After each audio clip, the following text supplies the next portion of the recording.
प्यारे नबी हज़रत मुहम्मदुर रसूलुल्लाह सल्लल्लाहु अलैहि वसल्लम जो शान, मोजज़ात, शान सहाबा, शान कुरान, मुख्तलिफ उलमाए किराम खां बुधो आ। अल्लाह पाक खां दुआ है अल्लाह पाक तमाम उलमाए किराम जे बयानात के कबूल फरमाए ऐं तहां जे ॿुधण के भी रब साईं पंहिंजी दरबार में कबूल फरमाए। आमीन चओ खणी अदा। आमीन जी माना थींदी आहे ऐं अल्लाह असांजी दुआ कबूल फरमा। ऐं इहो ई इज्तमाही दुआ जो तो फ़ाइदो आहे। दुनिया में ॾिसो तव्हां, जेकॾहिं को बिरादरी जो माण्हू, को वॾेरो, को मीर, को पीर, या को वॾो भाउ, या को चाचो मामू, अगर कंहिं ॻाल्हि ते नाराज़ थी थो वञे, जंहिंखां नाराज़ आहे उहो माण्हू 4, 5, 8, 15 माण्हू वठी थो अचे। ही भी मिन्नत थो करे, मूंखां ग़लती थी विया, मूंखे माफ़ कर, महिरबानी कर। 4, 8 जेके उन सां गॾु आयल आहिनि उहे भी मिन्नत था कनि त यकीनन हुनखे रहम ईंदो ऐं हू दरगुज़र कंदो ऐं माफ़ी ॾींदो।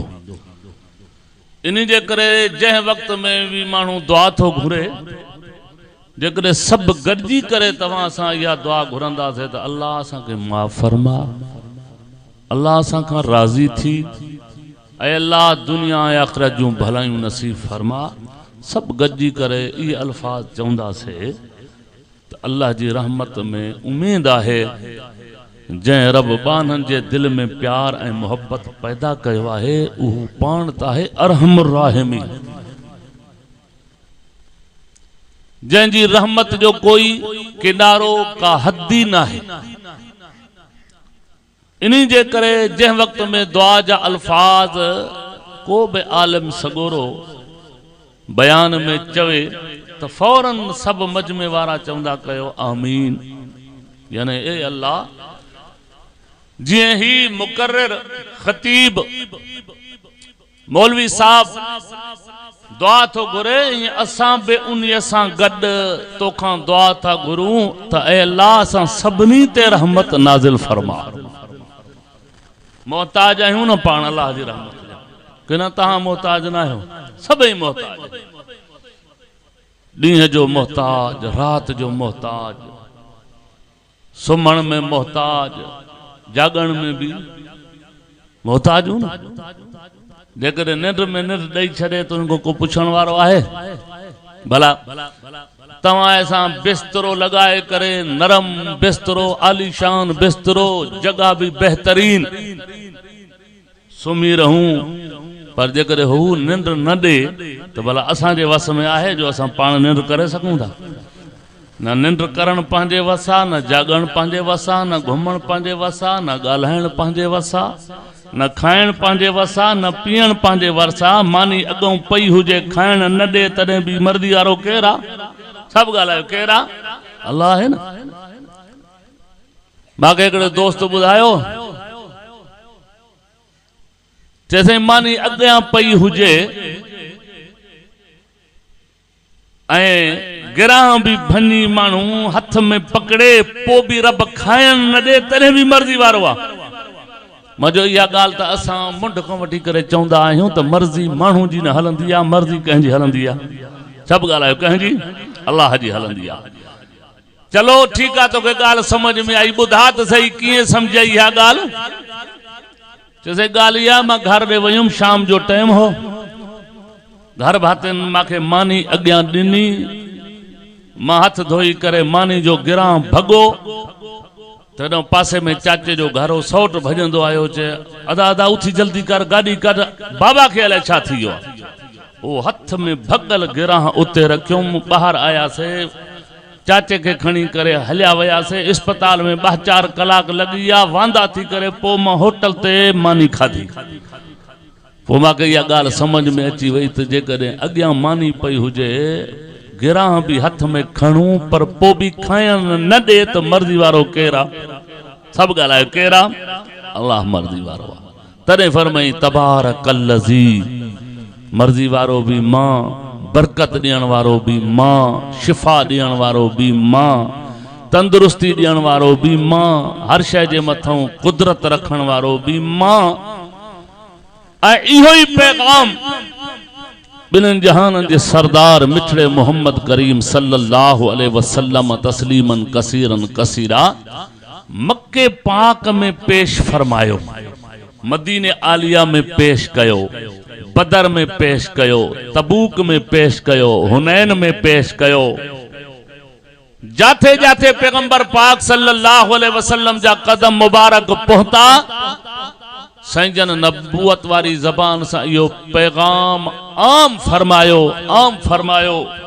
ऐं उन पैगाम जो नतीजो इहो निकतो जेके कल बुतन जा पुजारी हा, यो पैगाम साईं जो बुधी करे आमन्ना सदकना पढ़ी करे मिठे मोहम्मद करीम सल्लल्लाहु अलैहि वसल्लम जो कलमो भी पढ़ी वया ऐं बाकी इलाहन ऐं माबूदन के छड़े करे एक रब जा पुजारी बणजी विया। जो न थे खुद राह पर औरों के हादी बन गए, जो न थे खुद राह पर औरों के हादी बन गए। क्या नजर थी जिसने मुर्दों को मसीहा कर दिया, दुर्फेशानी ने तेरी कतरों को दरिया कर दिया, दिल को रोशन आंखों को बीना कर दिया। यो कमाल हो मिठे मोहम्मद करीम सल्लल्लाहु अलैहि वसल्लम जी गुफ्तगू जो, हुस्न आवाज जो, पैगंबर पाक सल्लल्लाहु अलैहि वसल्लम जी तबलीग जो, नसीहत करण जो, वाज करण जो। साईं जन जी मक्के मुकरमा में वाज कयो, तबलीग कई, ये पैगंबर पाक सल्लल्लाहु अलैहि वसल्लम मदीने आलिया में भी वाज फरमायो, तबलीग फरमाई, तकरीर फरमाई, करें जुम्मे जो मौके ते, करें अकेलाई में, करें मजलसन में, करें कहीं कचहरी में। नबी करीम सल्लल्लाहु अलैहि वसल्लम अल्लाह जो पैगाम आम पहुंचायो, ॾींहं जो पहुंचायो, रात जो पहुंचायो, मजलसन में पहुंचायो, कचहरन में पहुंचायो, घरन में पहुंचायो, जंग जे मैदानन में पहुंचायो, जिहाद जे मैदानन में पहुंचायो। उन्हीं जो असर ऐं नतीजो इहो निकतो जो रहमत खुदा जी लथी, रहमत कहीं जी ॻाल्हाए मां सां, कहीं जी रहमत खुदा जी नाज़िल थी। ॿियनि लफ़्ज़नि में चवां, अॼु तव्हां असां वेठा आहियूं, जलसो थी रहियो आहे, मस्जिद साम्हूं नज़र अची रही आहे, अल्लाह जी रहमत वारो क़ुरान, रहमत जो खजानो, रहमत वारो क़ुरान, रहमत वारो किताब तव्हां असांजे अखियुनि जे साम्हूं आहे, दीदार करे रहिया आहियूं। इहो कुर्बानी सहाबा जी, कुर्बानी अहल बैत जी, कुर्बानी ताबईन जी, तबा ताबईन जी, औलिया अल्लाह बुजुर्गान दीन जी आ। बाकी फैज मिठे मोहम्मद करीम जी खत्म नबूवत जो कंहिंजो फैज आई हो, रसूलुल्लाह सल्लल्लाहु अलैहि वसल्लम जी खत्म नबूवत जो यो फैज आ जो साईं जन कुरान पढ़ियो मक्के मुकरमा में, मदीने आलिया में, तबूक में, ताइफ में। जडे कोई मानू बुधण जे लाइ तैयार न हो, तभी मिठे मोहम्मद रसूलुल्लाह सल्लल्लाहु अलैहि वसल्लम अल्लाह जी मखलूक के रब जो कुरान पढ़ी बुधायो। सुभान अल्लाह। इन्हीं जे करे अल्लाह पाक कुरान करीम में पाजे महबूब के सद करे चयो, या अय्युहल मुज़म्मिल, या अय्युहल मुज़म्मिल, ओ कंबल पाइण वारा नबी। मुज़म्मिल उन्हीं चादर के चइबो आहे जेका रात जो पाती वेंदी आहे। अब रात जो ज़ाहिर आहे माण्हू लोई वेठींदो आहे या कंबल पाईंदो आहे न सर्दी जे मौसम में। मुदस्सिर चइबो आहे उन्हीं चादर के जेका ॾींहं जो पाती वञे, ॾींहं जो माण्हू हल्को कपिड़ो खणंदो आहे। या अय्युहल मुज़म्मिल, कंबल पाइण वारा नबी, कुमिल लैल, रात जो उथी करे छा कर, वरत्तिलिल कुरान तरतीला। ज़बान तो मुस्तफा जी हुजे, कुरान महजो हुजे, पो सोन ते सुहागो। कुरान खुदा जो, ज़बान मुस्तफा जी। सुभान अल्लाह। नबी करीम सल्लल्लाहु अलैहि वसल्लम सफर में, हजर में, शहर में, बहरड़ी में, पर इं खणी समझो पक्के ते ऐं कच्चे में, जबलन में भी मिठे मोहम्मद रसूलुल्लाह सल्लल्लाहु अलैहि वसल्लम अल्लाह जो कुरान पढ़ियो आहे। सुभान अल्लाह। इन्हीं जे करे नबी पाक सल्लल्लाहु अलैहि वसल्लम के हुक्म थियो उतलो मा उहिया इलैका मिनल किताब, सोना तू उहो पढ़ जेको मां रब तो दे वही करे मोकलियो आहे। सुभान अल्लाह। ए कुरान वही इलाही आहे। उतलो मा पढ़, तिलावत कर, मा उहिया इलैका मिनल किताब।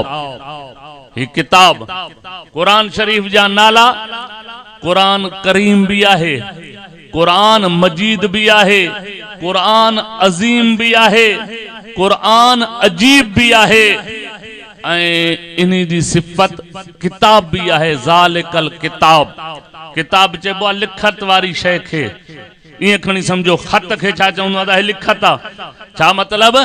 माना जेकॾहिं इहा माना कजे सिंधी में खत वारी, ज़ालिकल किताब ला रैब फीह, हे सॼो कुरान अल्लाह जो खत थो, ला रैब फीह, इन में कोई शक कोन्हे, लिखत खुदा जी आहे, पढ़ी ॿुधाइण वारो मिठो मोहम्मद मुस्तफ़ा है चो सल्लल्लाहु अलैहि वसल्लम। तव्हांखे यादि हूंदो हाणे त माशाअल्लाह मोबाइल जो दौर, अजीब साइंस टेक्नोलॉजी अलाए काथे जो काथे वञी करे पहुती आहे। पर तव्हांखे यादि हूंदो, असांखे बि यादि आहे, को ज़मानो अहिड़ो हूंदो माण्हू हज ते वेंदा हुआ त पोइ वीचारा होॾो खत लिखंदा हुआ। हितां वारा माण्हू इंतज़ार कंदा हुआ। पोइ कॾहिं कॾहिं ईअं थींदो हो हाजी साहब खत मोकिलींदो हो पंहिंजे घर जे भातियुनि ॾे, पुटनि ॾे, चाचनि ॾे, भाटियुनि ॾे, पर इन में वीचारनि में को पढ़ियल सिंधी पढ़ियल कोई कोन हूंदो त पोइ ख़त खयूं वेठा हूंदा, यार फलाणे माण्हू वटि वञूं पढ़ी ॿुधाए। ईअं बि ॿुधोसीं ॾिठोसीं असां, फलाणो माण्हू अचे उहो पढ़ियल आहे, असां में असां त न मां पढ़ियल, न हे पढ़ियल, न हो पढ़ियल, कंहिंखां पढ़ायूं खत झलियूं वेठा हूंदा हुआ। फलाणो माण्हू ईंदो शाम, पोइ असांखे पढ़ी ॿुधाईंदो। मुसलमानो उहो खत महफूज़ लिफ़ाफ़े में बंद ही पढ़ी ॿुधाए थो। अल्लाह तो चवे हे खत मुंहिंजो थो, तव्हां सभिनी खे पढ़ी ॿुधाइण वारो मुंहिंजो मिठो मोहम्मद अरबी आहे, सारनि खे पढ़ी ॿुधाइण वारो। सुभान अल्लाह। छो? सारी कायनात जो नबी बणाए करे मोकिलियो अथमि। चओ सुभान अल्लाह। जेके हुज़ूर सल्लल्लाहु अलैहि वसल्लम जा आशिक़ आहियो, प्यार सां चओ सुभान अल्लाह। हा, सुभान अल्लाह जी माना छा थींदी आहे? अल्लाह जी ज़ात पाक। फरमाए सभिनी खे पढ़ी ॿुधाइण वारो मोहम्मद रसूलुल्लाह, छो त पूरी कायनात जो नबी आहे। सुभान अल्लाह। तॾहिं फरमाई मा कान मुहम्मदुन अबा अहदिम मिर रिजालिकुम वलाकिर रसूलल्लाह।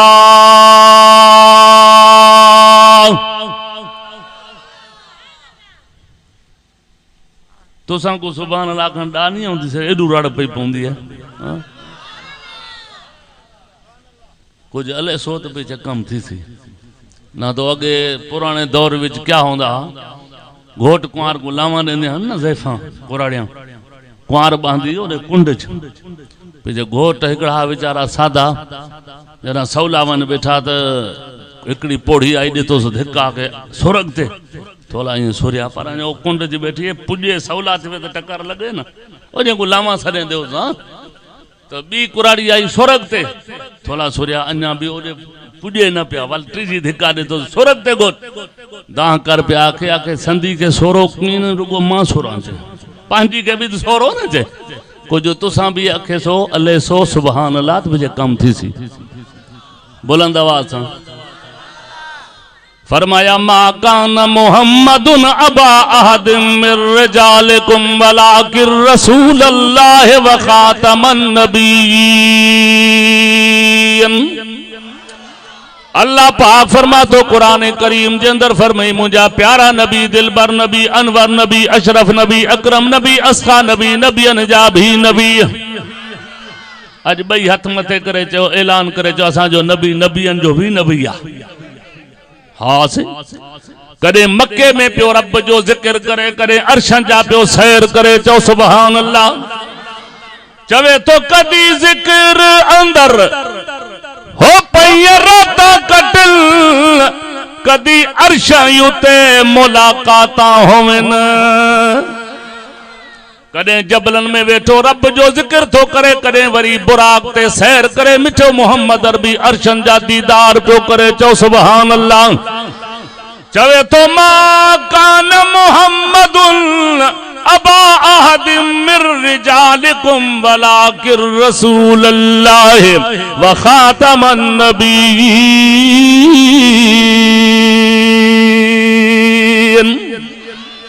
ओ मुझा प्यारा नबी, मां अग में नबी मोकलिया है। हजरत नूह पैगंबर थो वने जैसे हाओ हे इब्राहिम खलीलुल्लाह मोकलियुम, हे यूसुफ सिद्दीकुल्लाह मोकलियुम, हे इसहाक नबी मोकलियुम, हे मूसा कलीमुल्लाह मोकलियुम, ईसा रूहुल्लाह मोकलियुम। हाने तोखे तो मोकला से हो भी नबी, मां भी नबी है। फरमाया वड्डो फर्क आ, हो कौम जा नबी बनाए करे मोकलियुम, तो मोहम्मद अरबी के पूरी कायनात जो नबी बनाए करे मोकलियुम। चवे तो मोहम्मद खे मिलो कुल काज आहे, सजो ही मुल्क उन जो ताज आहे।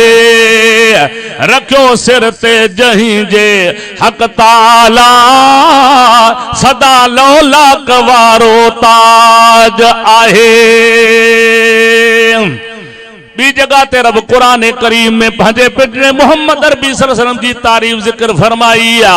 चवे तो वमा मुहम्मदुन इल्ला रसूल,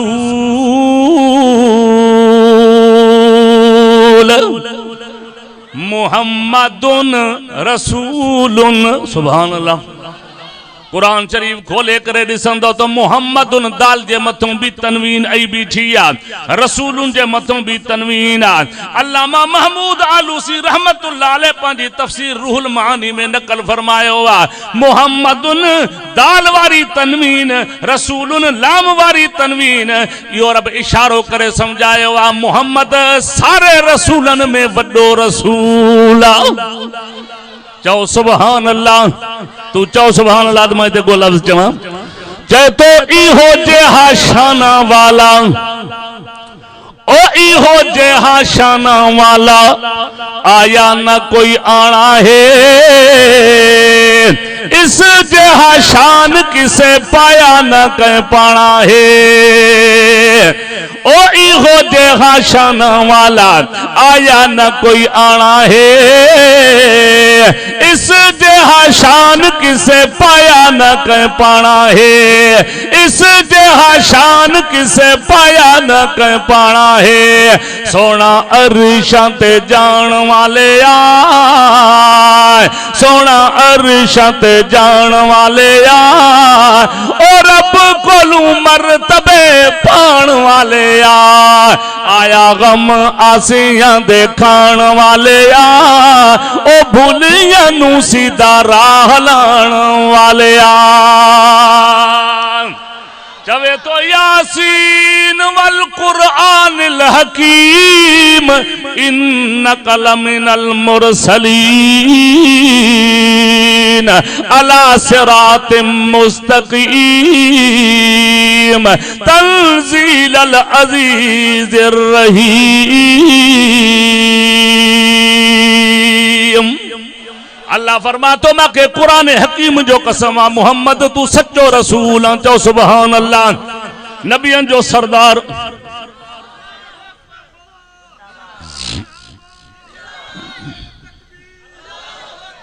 अल्लाह फरमा तो महबूब तू सच्चो रसूल आ। तो मोहम्मद अरबी जो रस्तो मुबारक भी सिद्धो रस्तो आ। चो सुभान अल्लाह। शाह फरमायो चवे तो नो न्यापो आयो, ओ बेली राणे वठा रात। लधी सू लतीफ चे बेली दातर वठा दात। चे कौन पूछे को जात जग आया से अघी वया। अल्लाह फरमा तो महबूबा मां तो जे कदमन में कामयाबी रखी आ। मां अल्लाह तो मोहम्मद अरबी जे कदमन में जन्नत रखी आ। चो सुभान अल्लाह। पो जेके नबी जे हुक्म ते पांजी जान घोरे वेठा रब चवे तो कुरान करीम में मां झलिया तो तवा के इनके मुर्दा न समझो ये जियरा थो चो सुभान अल्लाह अबा शहीद जियरा हिन हाथ मथे करे चो शहीद जियरा हिन हाने शहीद उन्हीं के चेबो आ जेको इस्लाम जे करे कुरान जी अजमत जे करे मिठे मोहम्मद अरबी जी अजमत जे करे पांजी जान घोरे छडे इयो शहीद आ रब तो फरमाए तवा इनके मुर्दा न चो बल्कि मां रब तो चवा इयो जियरो आ चो सुभान अल्लाह चवे तो जमीन मेली नहीं होती ज़मन मेला नहीं होता मोहम्मद के गुलामों का कफन मेला नहीं होता तू एने विख वधाए तो दिस न पो खबर पौंदी चो सुभान अल्लाह शाह फरमायो चवे तो वाझाए वतन खे आऊं जे हित मुयास बेटा ही साईं को मने दो जी जेके मने दो हाथ ते करे ए तो सा सब बी जमात ले गया असारे ला तो मशहूर है बाबा वहाबी है ना के कहीं को नहीं मने दे न पीरा को मने न शहीदा को मने न इमाम को मने बाकी तेरे प्यू को मने दो जो सारे को नहीं मने दो मने दे कहीं को हाथ खड़े करे चो असा मिठे मोहम्मद अरबी सल्लल्लाहु अलैहि वसल्लम जे सहाबा जा भी नौकर शहीदन जा भी नौकर इमामन जा भी नौकर चो हर वली जा चो नौकर आहियूं चो सुभान अल्लाह शाह फरमायो चवे तो वाझाए वतन खे आऊं जे हित मुयास त गोर मुंहिंजी सूमरा बेली कज पहारन पास डिज डाडाने दे हजी बेली विलण संदी वास पो अमुया इजियास जे वने मढ़ मलहीर दे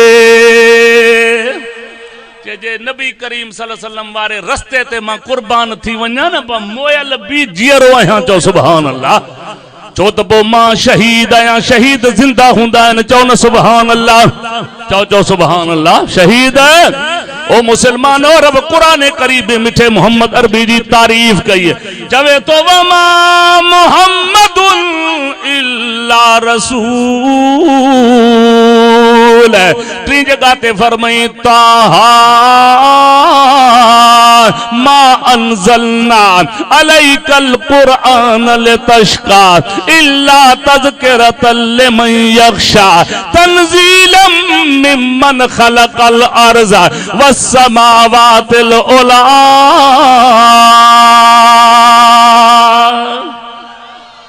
तू बंद थियल कुरान दिठो आ न गिलाफ में बंद अलमारी में बंद पर जे कुरान खोले करे पढ़े रब जो कसम मारो माखी में मजो कोने जड़ो कुरान में मजो वाचो सुभान अल्लाह हे नबी जी तारीफ रब कुरान पाक में बयान किया चौथी आयत में फरमाई जब तो सुबहानल्लज़ी असरा बि अब्दिही लैला मिनल मस्जिदिल हराम इलल मस्जिदिल अक़सा अल्लज़ी बारकना हौलहू लिनुरियहू मिन आयातिना इन्नहू हुवस समीउल बसीर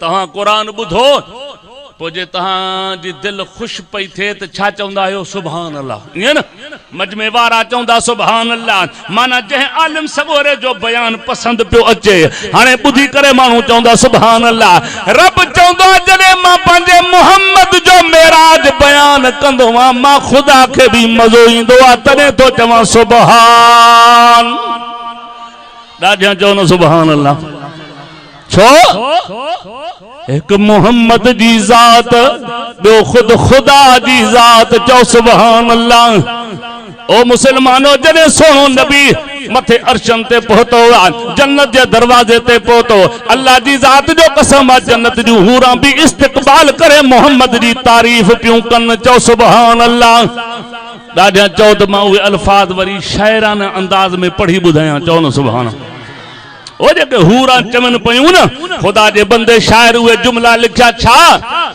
हूरा हिक बे का पुछा पियो कन त रब जो अज ऑर्डर कयो आ त जल्दी जल्दी जन्नत जे दरवाजे ते हूरा इस्तकबाल कयो ऐं मुझे महबूब मोहम्मद जी शान जा तराना पढ़ो चो सुभान अल्लाह। केर थो अचे हिक बे का पुछा पियो कन हूरा केर थो अचे सुभान अल्लाह। सरवारे दो जहां अंबिया आ गया सरवारे दो जहां सरवारे दो जहां अंबिया आ गया सरवारे दो जहां अंबिया आ गया मुस्तफा आ गया मुजतबा आ गया सरवारे दो जहां। ओ कुमकुम में नूर दे जगमगावन लगे अर्शा फरशा वाले नगमे गावन लगे। ओ कुमकुम में नूर दे जगमगावन लगे अर्शा फरशा वाले नगमे गावन लगे। बागे जन्नत नूबे बागे जन्नत नूबे मुस्करा आ गया बागे जन्नत नूबे मुस्करा आ गया मुस्तफा आ गया मुजतबा आ गया। ओ मुसलमानो रब मिठे मोहम्मद अरबी जी तारीफ कुरान पाक में जिक्र फरमाई 6 नंबर ते छा फरमाई चवे तो तबारकल्लज़ी नज़्ज़लल फुरकान अला अब्दिही लियकून लिल आलमीन नज़ीरा अल्लज़ी लहू मुल्कुस समावाति वल अर्ज़ वलम यत्तखिज़ वलदान वलम यकुल लहू शरीकुन फिल मुल्क वखलक कुल्ल शैइन फक़द्दरहू तक़दीरा।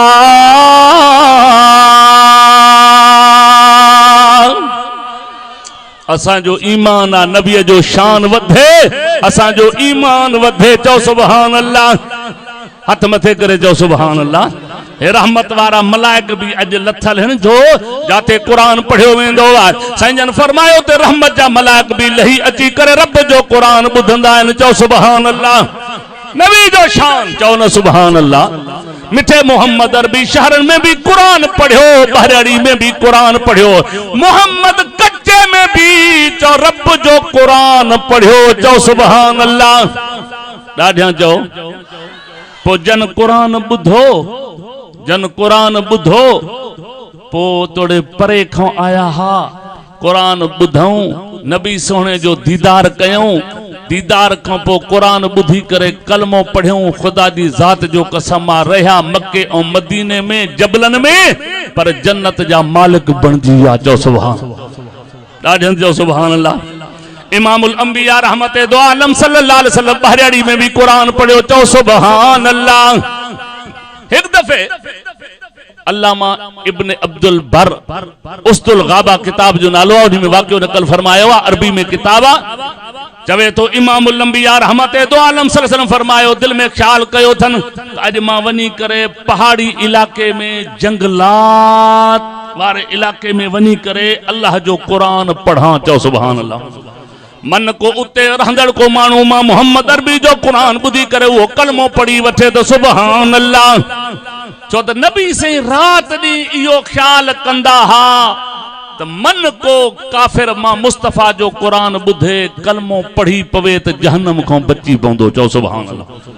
असा तो डी रात दुनिया जो फिक्र वट सठ लगी पिया हजूर पाक सल्लल्लाहु अलैहि वसल्लम के फिक्र हूंदो हो तो गुनहगार उम्मत जो फिक्र हूंदो हो चो सुभान अल्लाह। इमामुल अंबिया रहमत दो आलम सल्लल्लाहु अलैहि वसल्लम पान मदीने आलिया मां रवाना था इरादो था कन त कच्चे जे इलाके में जाबलू इलाके में वनी करे मां मुस्तफा कुरान पढ़ा चो सुभान अल्लाह। पो तव्हां छा अंदाज़ो था कयो जो कुरान हुजे खुदा जो ऐं ज़बान हुजे सुणे मुस्तफा जी। हाँ सही इमामुल अंबिया रहमत दो आलम सल्लल्लाहु अलैहि वसल्लम जाबलू इलाके में पान वंजन था पया ओ मुसलमानो नबियन जे सरदार मिठे मोहम्मद अरबी सल्लल्लाहु अलैहि वसल्लम जी आदत मुबारक हुंदी ही रस्ते सा वंजन हा न साईं जन हदीस में इंदो आ त नबी सल्लल्लाहु अलैहि वसल्लम जी आदत मुबारक हुंदी ही त साईं जी अख मुबारक उन रस्ते जे तरफ हुंदी ही चो सुभान अल्लाह। ये हेॾे होॾे न तकींदा वेंदा हूंदा हा जीअं असां तकींदा वेंदा आहियूं चऊं तरफ़ कॾहिं कॾहिं पोइ त बि तकींदासीं पोइ का शइ ईंदी त न पई आहे न साईं हलंदा हा हज़रत अबू हुरैरा नबी साईं जो सहाबी चवंदा मां साईं खे ॾिठो साईं सां गॾु पंध कयमि सफ़र कयमि साईं जन जी नज़र मुबारक हेठि हूंदी ही अबू हुरैरा सहाबी थो चवे मां साईं खे ॾिठो जॾहिं साईं जन कदम मुबारक पेर मुबारक ज़मीन खां मथे खणी करे विख वधाइण जे लाइ अॻिते रखंदा हा अबू हुरैरा चवंदा मूंखे अल्लाह जी ज़ात जो कसम मां पंहिंजे अखियुनि सां इहो मां मंज़र ॾिठुमि साईं जन जीअं कदम मुबारक विख वधाइण जे लाइ मथे खणंदा हा त ज़मीन मथे थी मुहम्मद जा कदम चुमींदी चओ सुभान अल्लाह हा इमामुल अंबिया रहमत दो आलम सल्लल्लाहु अलैहि वसल्लम पाण पहाड़ी इलाके में वञन था पया नजर मुबारक रस्ते में आ ये सफर कंदे कंदे कंदे रस्ते ते हलन पया तो ओचितो सड थियो ओ सोना मोहम्मद चओ सुभान अल्लाह सड करण वारो को साहबी कौन हो सड करण वारो को वाकिफ कौन हो सड कर